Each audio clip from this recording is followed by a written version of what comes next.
말씀은 신약 성경 에베소서 4장 15절 말씀입니다.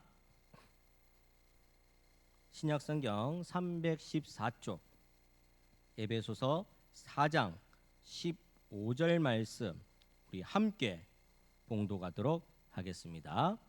오직 사랑 안에서 참된 것을 하여 범사에 그에게까지 자랄지라. 그는 머리니 곧 그리스도라. 아멘. 할렐루야.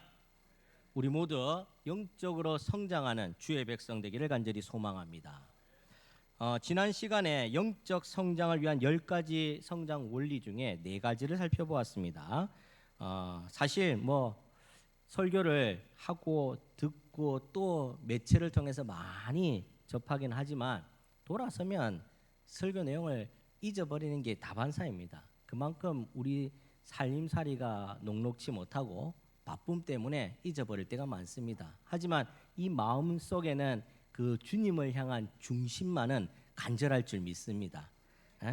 잊었으면 다시 상기해 보면 되는 거고, 또 적어도 보고 생활에서 실천해 보면서 주님의 말씀을 좀 더 가까이 하는 우리가 되기를 간절히 축원합니다. 먼저 한번 그러면 지난 시간에 한번 했던 말씀에 대해서 한번 복습을 한번 해보겠습니다. 4가지를 살펴보았는데 성장 원리 첫 번째는 거룩한 소원을 가지자입니다. 거룩한 소원. 하나님께 대한 거룩한 갈망, 하나님께 대한 거룩한 소원을 우리가 가져야 된다는 거죠. 그 갈망과 소원 위에 하나님의 역사가 일어날 줄 믿습니다. 두 번째로 열린 마음이 되어야 합니다. 열린 마음. 오픈니스, 개방성, 수용성이라는 말인데 우리가 내 마음을 활짝 열어서 상대방을 인정해주고 배려하고 또 그들로부터 주의 백성이 얼마나 아름답고 온유한지를 보일 수 있게 하는 이 수용성이 바로 우리가 성장하는 성장 원리다라고 말씀을 드렸습니다. 세 번째는 목표를 분명히 가져야 된다고 말씀드렸습니다. 목표 설정이라는 것이 우리가 나아가는 길에 있어서 성공의 기초입니다. 성장을 하기 위해서 이 목표가 반드시 필요한데 우리 성도들의 목표는 하나님을 향해 가서 있어야 된다는 거죠. 우리의 손가락이 가르치는 방향이 어디인가? 하나님이다라는 거죠.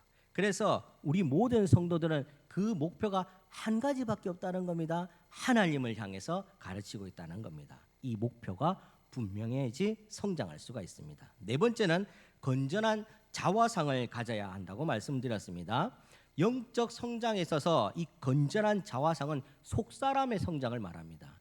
우리 겉사람은 후패하였으나 속사람은 날로 강하여지는, 그래서 영적 거장이 되는 저와 여러분이 되기를 간절히 소망합니다. 그래서 우리 얼굴만 봐도 사람들이 행복해지고 우리가 함께 있는 것만으로도 사람들이 좋아지는 기쁨의 날들이 있는 저와 여러분이 되기를 간절히 축원합니다. 오늘 5번째입니다. 한번 따라해 보실까요? 5번째, 성결한 삶을 살자. 시작. 성결한 삶을 살자. 여기서 중요한 말씀이 성결입니다. 성결. 잠언서에 잘 나타나 있는데 이 성결의 중심적인 내용이 무엇인가? 하나님 앞에 나가기 위한 준비 상황을 바로 성결이라고 하면 좋겠다 싶습니다. 하나님 앞에 나가기 위한 우리의 준비된 상태, 이것이 바로 성결함입니다. 우리가 깨끗하다, 성결하다, 이것이 바로 왜 필요한가? 하나님은 거룩하시니 너희도 거룩하라. 하나님의 말씀대로 하나님께서 거룩이 기초이시고 거룩이 그 본성의 성품이시기 때문에 그 하나님 앞에 나아가기 위해서는 우리도 거룩하고 깨끗하고 성결해야 된다는 겁니다. 그런데 이것을 막는 최대의 장애물이 있다는 겁니다. 영적인 성장을 막아내는 장애물이 있는데 이것이 무엇인가? 바로 죄라는 놈입니다. 성장한다는 것은 결국 거룩하게 산다는 것인데 이 거룩을 가로막는 것이 있는데 죄가 이 거룩을 가로막는다라는 말씀이죠.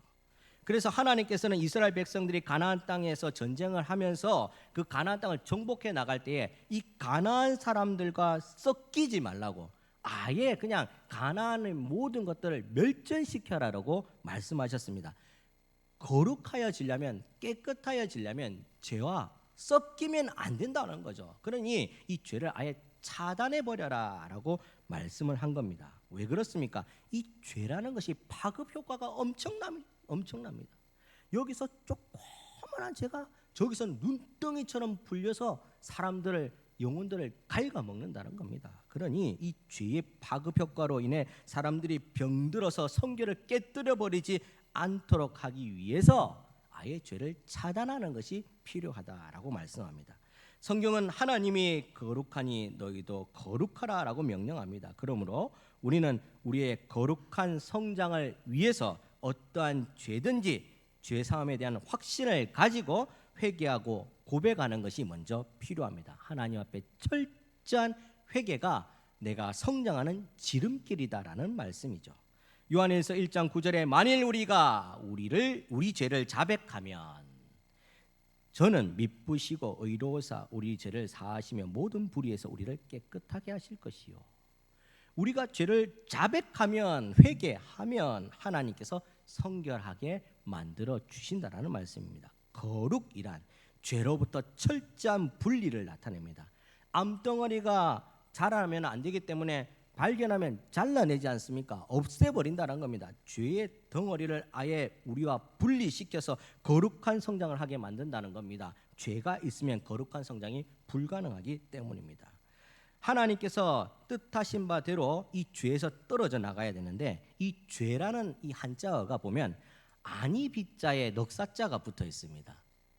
죄라는 한자가 아니 비자에 넉사자가 들어 있는데, 그러면 아닌 것이 네 가지가 있다라는 겁니다. 절대 이 죄라는 것은 안 해야 될 것이 네 가지가 있다는 거죠. 이 네 가지가 무엇인가? 의가 아닌 불의는 하면 안 된다는 거죠. 법이 아닌 불법을 자행하면 안 된다는 말씀입니다. 신이 아닌 불신, 하나님을 신뢰하지 않고 떠나 사는 것 안 된다는 거죠. 행위 아닌 불행, 이 불행까지 불의, 불법, 불신, 불행, 이 네 가지가 하면 안 되는 죄라는 말씀입니다. 그래서 아니 비자에 넉사자를 붙였다라고 신학자들은 이 성경의 죄에 대해서 설명을 하곤 합니다. 사랑하는 여러분, 이 네 가지 죄악은 우리 생활에서 늘 따라다니는 것들입니다. 사랑하는 여러분, 이 네 가지 죄악들을 떠나버리고 하나님과 가까이 지내는 저와 여러분이 되기를 간절히 축원합니다. 여러분들, 우리가 신앙생활 오래 했지. 나는 한 30년 했어요. 나는 모태신앙입니다. 나는 어렸을 때부터 하나님 말씀과 가까이 지냈습니다. 이 죄를 이겨야 됩니다. 어렵습니다. 아무리 성인군자고 온유한 성품을 가진 사람이라 할지라도 죄를 이기기란 쉽지 않습니다. 그래서 죄로부터 떠나라고 이야기합니다. 도망가야 됩니다. Run away. 곧장 도망가 버려야 됩니다. 죄를 가까이 맞아서 싸우려고 하면 장사 없습니다. 넘어지기 쉽습니다. 그러기 힘듭니다. 그러니 죄로부터 떠나라, 도망가라 라고 이야기하는 겁니다. 그대로 방치하면 어떻게 됩니까? 야고보서 1장 15절에 욕심이 잉태한 즉 죄를 낳고 죄가 장성한 즉 사망을 낳느니라. 여러분들 3살 버릇 8까지 가고 바늘도둑이 소도둑 된다 하지 않습니까?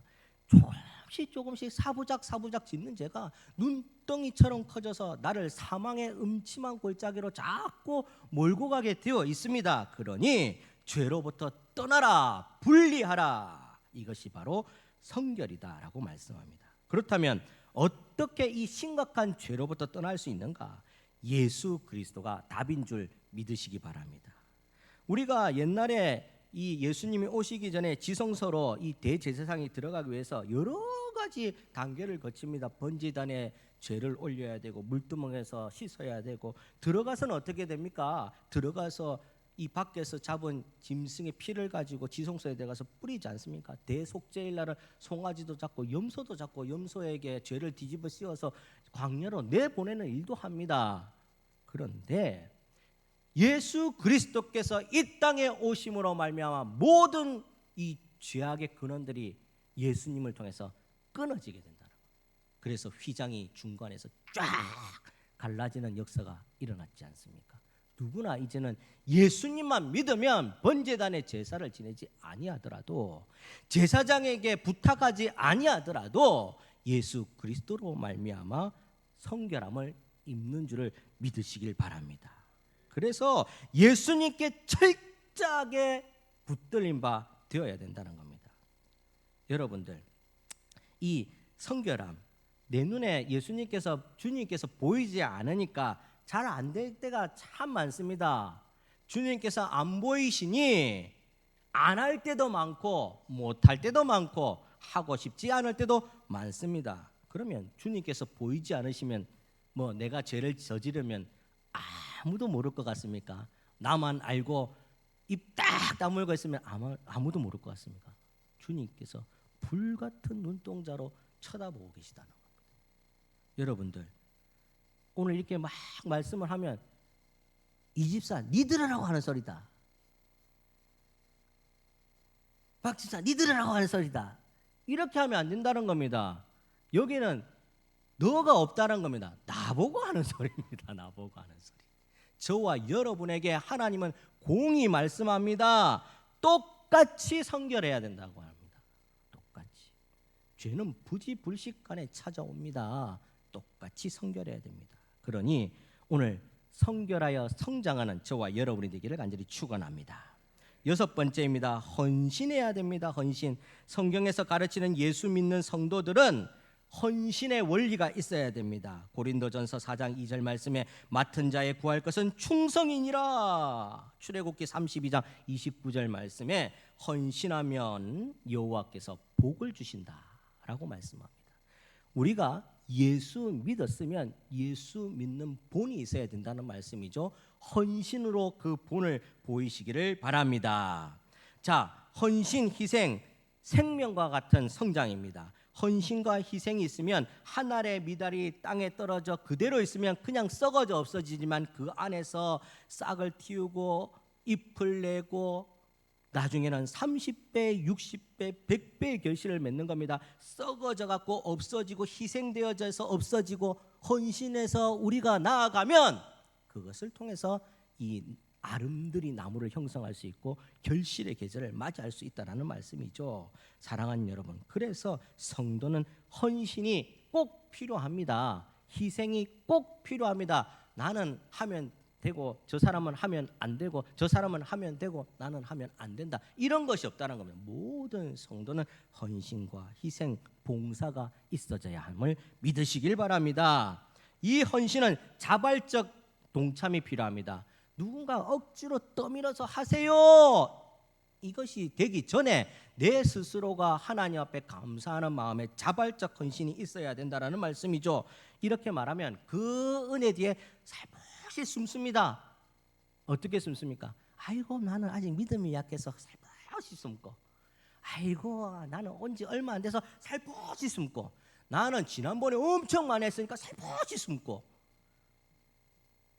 아무도 헌신 안 합니다. 그러면 헌신은, 그런 자발적 헌신은 그런 말이 아닙니다. 자발적 헌신, 성경에서 말하는 자발적 헌신은 무엇인가? 내가 너희에게 하였으니 너희도 하라. 즉각적 순종을 말하는 겁니다. 즉각적 순종이 자발적 헌신입니다. 내가 너희에게 사랑을 주었으니 너희도 서로 사랑하라. 내가 너희에게 겸손의 본이 되었으니 너희도 겸손하라. 하나님께서 주셨으니 즉각적으로 내는 순종이 바로 자발적 헌신이라는 겁니다. 여러분들, 이런 헌신이 우리의 생명을 길고 또 영화롭게 또 성장하게 만든 줄을 믿으시기 바랍니다. 7번째입니다. 은사를 개발해야 됩니다. 영적 성장 7번째, 은사를 개발해야 되는데 이 영적 성장에도 실제적인 능력을 키워나가야 됩니다. 영적 발전의 원동력이 무엇인가? 바로 성령의 은사이죠. 디모데전서 4장 14절 15절 말씀에 내 속에 있는 은사를 조심없이 말며 이 모든 일에 전심전력으로 하여 너희 진보를 모든 사람에게 나타내라. 성도가 성도임을 전심전력하여 다른 사람한테 보이라고 이야기합니다. 어떻게 보입니까? 성장해서 보이는 거죠. 개발해서 보이는 거죠. 내가 오늘보다 내일이 조금 더 나아지고 오늘보다 내일이 조금 더 멋있어지고 오늘보다 내일이 나아져야 된다는 겁니다. 맨날 열심히 나를 치장해서 나아지는 것이 아니라 내가 내 내면부터 육체에 이르기까지 전인격이 하나님 앞에 개발되어져서 나의 모습을 통하여 하나님 앞에 나아지는 겁니다.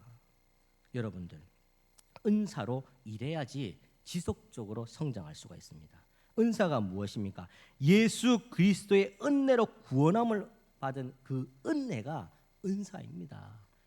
그래서 보편적 은혜라고 이야기합니다. 예수님께서 예수님을 믿는 모든 사람들에게 이 은사를 주십니다. 보편적 은혜입니다. 그런데 누구는 최선을 다해서 개발하고 누구는 안주하고 퇴보합니다. 왜 그렇습니까? 사람마다 성향이 다르고 사람마다 은사에 대한 값어치를 달리 매기기 때문에 그렇다는 거죠. 사랑하는 여러분, 그 은사가 가볍지 않습니다. 우리의 생명을 구원해 주셨고 우리의 나음을 주셨고 우리가 영적으로 자라날 수 있게 해주신 분이 예수 그리스도의 은혜입니다. 그러니 조금도 가볍게 여기면 안 된다는 거죠.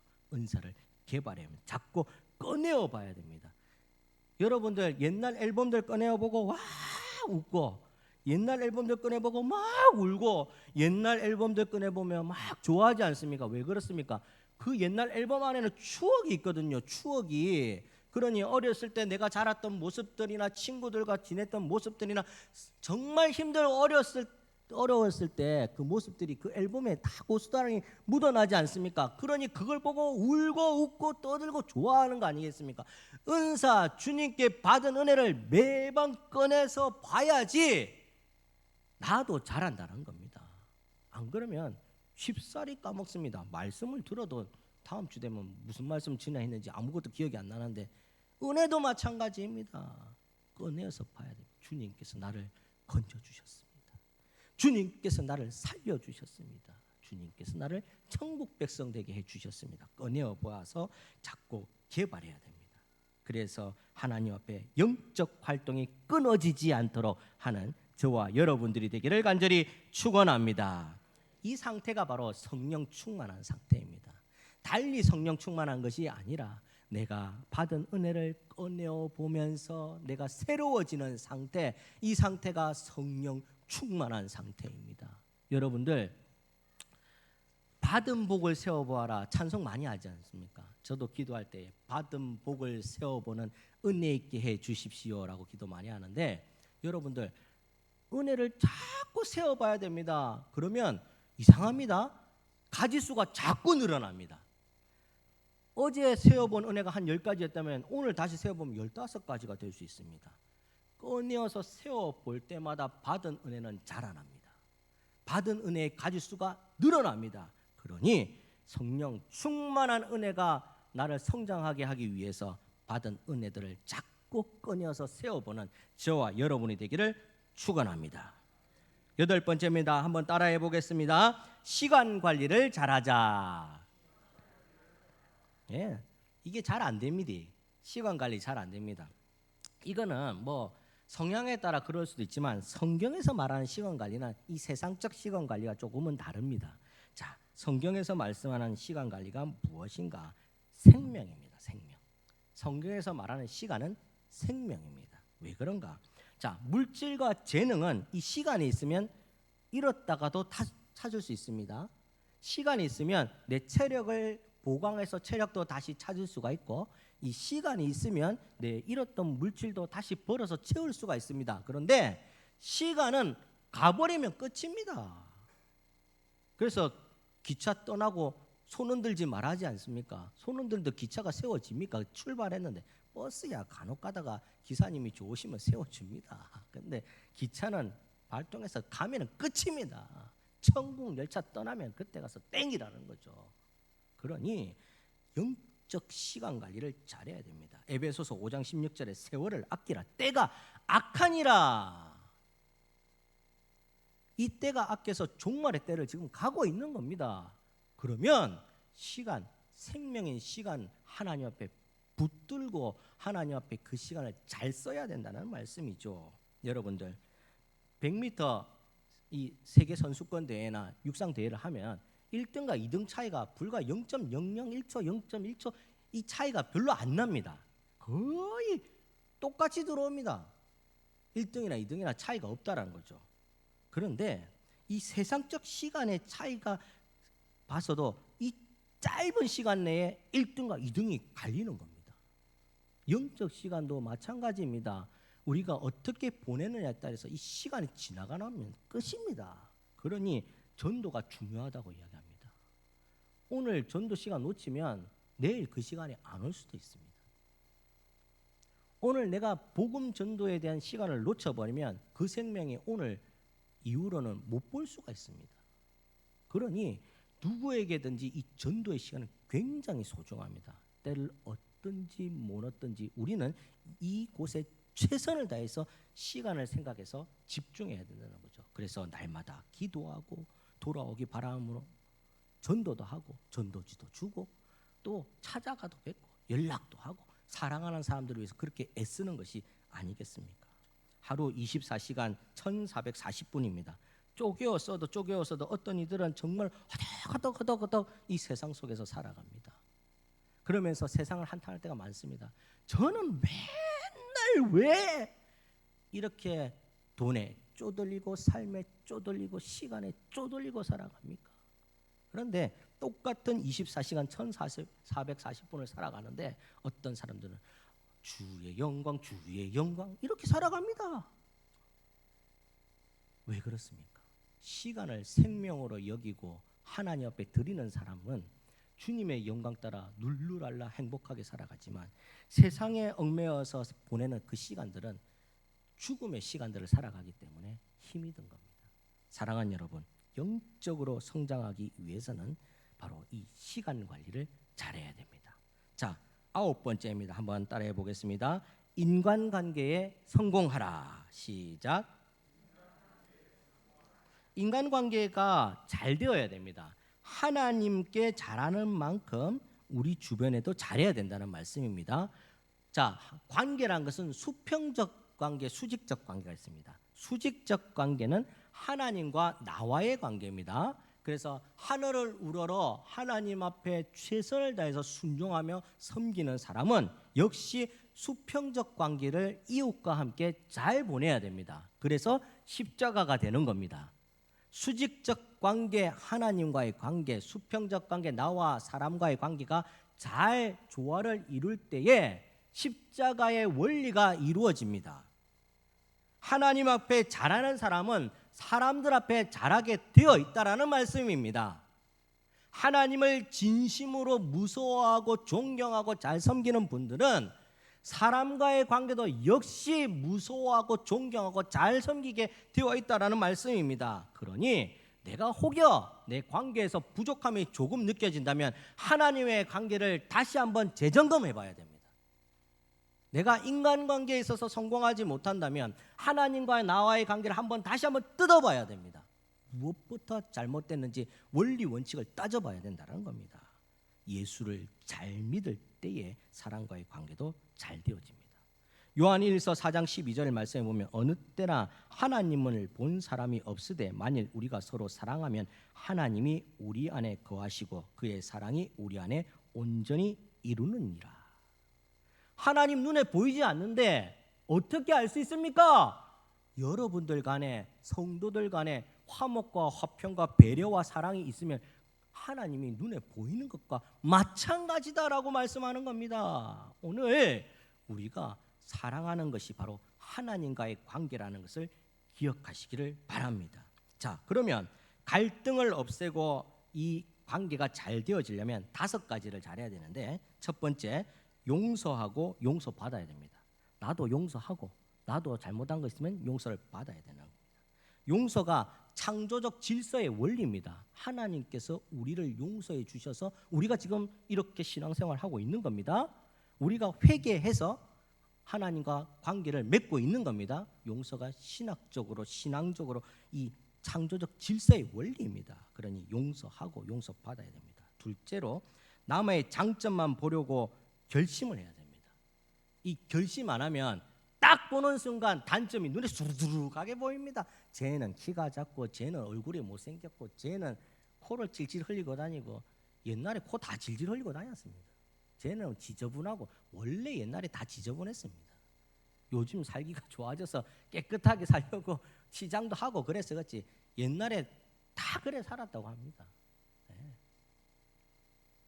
단점만 보는 것이 아니라 결심을 하고 나가야 됩니다. 집 문 밖을 나설 때 나는 오늘 모든 사람의 장점만 말하리라.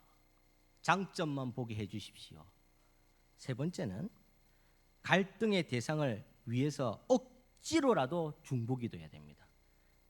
만약에 중보기도가 잘 안 돼요. 원수지간이라서 도저히 그 사람을 위해서 기도할 수는 없어. 잘 되라고 배가 아파서 기도할 수는 없어. 그러면 그 사람을 위해서 기도 못하면 나를 위해서 기도해야 됩니다. 하나님, 내가 화내지 않게 해주세요. 내가 하나님 원수지간이라 저 사람을 위해서 기도는 못하지만 내 마음이라도 온유하게 해주세요. 이렇게라도 기도를 해야 된다는 겁니다. 네 번째로 상대에게 감사해야 됩니다. 항상 입에 감사를 달고 살면 감사가 돌고 돌아서 눈덩이처럼 나에게 감사의 제목들이 찾아옵니다. 그래서 상대를 감사해야 됩니다. 함께 예배 드릴 수 있음에 감사하고, 함께 찬양함에 감사하고, 함께 도와줄 수 있음에 감사해야지 나중에 내가 필요할 때 도울 수 있는 사람들이 옆에 붙습니다. 감사하는 사람이 되어야 됩니다.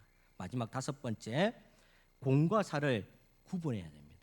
사람과 사람과의 관계에서 공과 사를 잘 구분해야 됩니다. 예수님께서도 사역할 때는 사역하셨고 쉴 때는 쉬셨습니다. 공과 사를 명확하게 구분해야 됩니다. 공적인 일에 사적인 감정을 집어넣으면 안 됩니다. 교회에서 공적인 사역을 하는데 사적인 감정 절대 넣으면 안 되는 겁니다. 자, 사적인 일에 공적인 일을 끄잡고 와서 기분을 망치면 안 된다는 겁니다. 열심히 지금은 놀고 먹고 교제하고 이런 시간에 뭐 우리가 막 경건하게 기도해야지, 이게 맞지 않는다라는 겁니다. 신앙생활은 이렇게 구분이 필요하다라는 말씀입니다.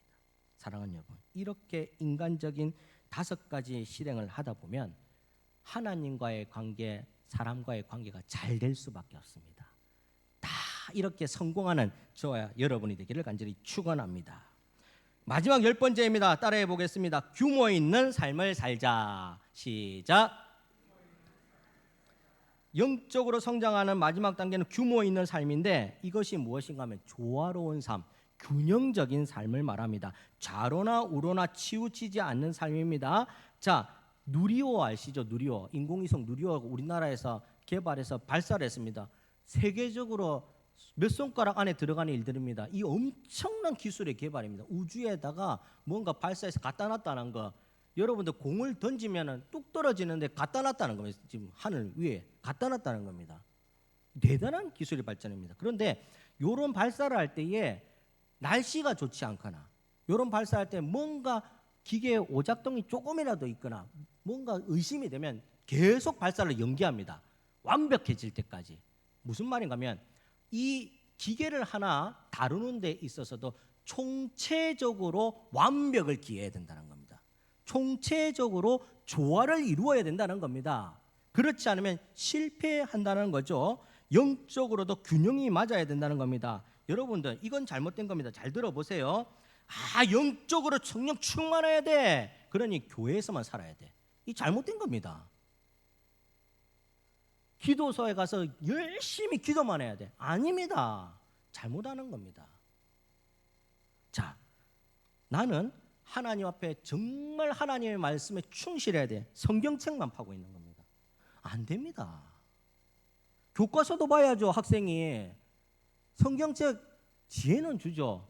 지식적 정보는 교과서를 봐야죠. 학생이. 그런 겁니다. 생활의 원리는 조화의 원리입니다. 하나님의 말씀을 등한시하라. 교회에 나온 거 좀 빠져도 된다, 이 말씀이 아닙니다. 하나님 앞에 열심히 하듯 세상 속에서도 열심히 살아야 된다는 겁니다. 이게 바로 삶의 예배입니다. 하나님 앞에서는 우와 찬양도 열심히 하고 기도도 주야 주야 주야 하는데 밖에 나가서는 맨날 지각하고 가면 그 자리에 없고 부르면 안 나오고 도망가고 숨고 이러면은 안 된다라는 말씀입니다. 하나님께 열심히 하듯 세상의 삶에서도 최선을 다해야 된다는 말씀입니다. 이것을 통해서 믿는 사람이 모범이 되는 겁니다. 바로 고품격 성도, 하나님께 영광을 올려드리는 성도가 되는 줄을 믿으시기 바랍니다. 말씀을 맺겠습니다. 영적 성장 3시간에 걸쳐서 살펴보았습니다. 10가지 원리에 대해서 살펴보았습니다. 딱 한 가지로 요약하자면 영적 성장은 우리의 변화입니다. 변화. 여러분들이 하나님 앞에 작정을 하고 하나님의 자녀가 되겠습니다라고 했으면 세상에도 이것이 보여져야 됩니다. 변화라는 것이 보여져야 된다는 겁니다. 어떻게 보여집니까? 날마다 나를 돌아보아 주님을 묵상하는 걸로 보여져야 됩니다. 새벽에 도우시는 하나님을 만나는 걸로 보여져야 됩니다. 3일 기도회를 통해서 기도의 섭리로 보여져야 됩니다. 성수주일하면서 안식일을 거룩하게 지키면서 보여져야 됩니다. 삶의 곳곳의 현장에서 내가 임한 모든 것에 나를 통하여 행복하게 되어짐으로 인해서 보여져야 됩니다. 나를 보고 예수님이 보여져야 됩니다. 나를 보고 예수님이 보여지고 교회 가고 싶어져야 되는 겁니다. 이것이 바로 변화입니다. 성도의 자부심이며 고품격 성도가 되는 길입니다. 우리 창원 온천교회는 성장하는 성도, 우리를 통해 예수님이 보여지는 아름다운 성도가 되는 줄을 믿으시고 이 생활 나아갔을 때에 성공하는 신앙생활 되기를 간절히 축원합니다. 우리 다 같이 한번 이렇게 힘차게 기도하겠습니다. 우리 기도하실 때 통성기도 대표로 이 통성기도 할 때 굉장히 중요합니다. 목소리 높여서 여러분들의 가진 애씀을 통해 하나님 앞에 보이시기 바랍니다. 영적 성장하게 하여 주시옵소서. 성도의 신분이 변화되는 것을 남들에게도 보여지게 하여 주시옵소서. 주님과 동행하며 삶의 예배를 드리게 하여 주시옵소서. 이렇게 주의 이름 크게 부르고 통성으로 기도하겠습니다. 주여, 거룩하신 주님 감사합니다. 오늘도 주의 말씀을 듣고 나아갑니다. 영적으로 성장하였으니 아버지 하나님 삶 속에서 보여지게 하여 주시고 삶의 예배를 통하여 하나님 앞에 들켜지는 우리가 되게 하여 주시옵소서. 예수 모범을 쫓아서 많은 사람들에게 귀감이 되게 하여 주셔서 우리를 통하여 예수 믿는 역사가 일어나게 하시고 우리를 통하여 교회에 나오는 역사가 일어나게 하시고 우리를 통하여 막힌 담이 헐어지는 역사가 일어나게 하시고 우리가 변화되게 하여 주시고 변화가 보여지게 하여 주시고 보여짐을 통하여 세상이 밝아지게 하시고 아름다워지게 하여 주시옵소서. 우리는 주님의 성도입니다. 창원 온천교회 성도입니다. 아버지 창원 온천교회 성도로서 자부심 넘치는 삶을 살아가게 하여 주시옵소서. 오늘의 기도가 응답받게 하여 주시옵소서. 거룩하신 예수님의 이름 받들어 기도하옵나이다. 아멘.